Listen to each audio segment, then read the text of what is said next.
पहा पड़ू थी सिखाले नाले गोबंद के गाधी गोला बेले तुमर पहा पड़ू थी सिखाले नाले गोबंद के गाधी गोला बेले तुमर पहा पड़ू थी सिखाले नाले गोबंद के गाधी गोला बेले तुम्हें कथा है सके ते लड़ गेले गोबंद के गाधी गोला बेले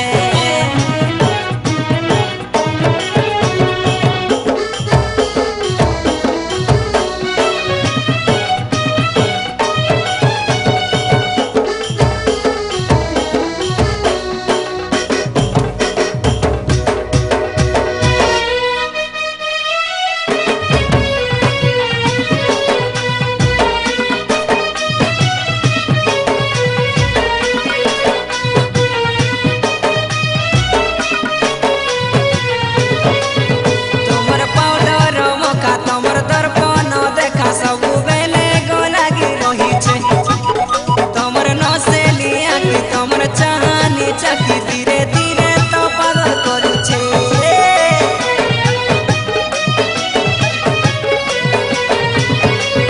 तुमर पाउडर मखा तुमर दर्पण देखा सब बेले गो लागी रही छे तुमर नसेली आखी तुमर चाहनी चकी धीरे धीरे तो पागल करू छे तुमर ओटा होलू थी सीताले ताले गोबंद के गाधी गोला बेले तुमर ओटा होलू थी सीताले ताले गोबंद के गाधी गोला बेले तुमर ओटा होलू थी सीताले ताले गोबंद के गाधी गोला बेले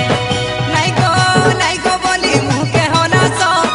रसिया पीला देखी के ते फैशन सोजा सो नहीं गो बोली मुँह के होला सो रसिया